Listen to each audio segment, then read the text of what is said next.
சூரத்துல் அன்ஆம் வசனங்கள் 75 முதல் 80 வரை. உறுதியான இறை நம்பிக்கையாளராக இப்ராஹிம் ஆவதற்காக அவருக்கு வானங்கள் மற்றும் பூமியின் சான்றுகளை இவ்வாறே காட்டினோம். இரவு அவரை மூடிக்கொண்ட போது ஒரு நட்சத்திரத்தை கண்டு, இதுவே என் இறைவன் எனக் கூறினார்.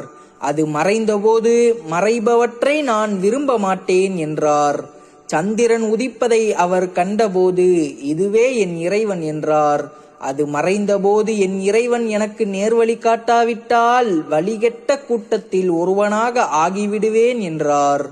சூரியன் உதிப்பதை அவர் கண்டபோது, இதுவே என் இறைவன், இதுவே மிக பெரியது என்றார். அது மறைந்தபோது, என் சமுதாயமே, நீங்கள் இணை கற்பிப்பவற்றை விட்டு நான் விலகிக் கொண்டவன் எனக் கூறினார். வானங்களையும் பூமியையும் படைத்தவனை நோக்கி, உண்மை வழியில் நின்றவனாக என் முகத்தை திருப்பிவிட்டேன், நான் இணை கற்பித்தவன் அல்லன் எனவும் கூறினார்.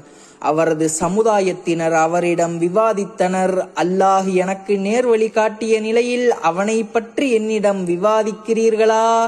நீங்கள் இணை கற்பித்தவற்றுக்கு நான் அஞ்ச மாட்டேன். என் இறைவன் எதையேனும் நாடினால் அன்றி எனக்கு ஏதும் நேராது. என் இறைவன் அறிவால் அனைத்து பொருட்களையும் சூழ்ந்திருக்கிறான். உணரமா. சூரத்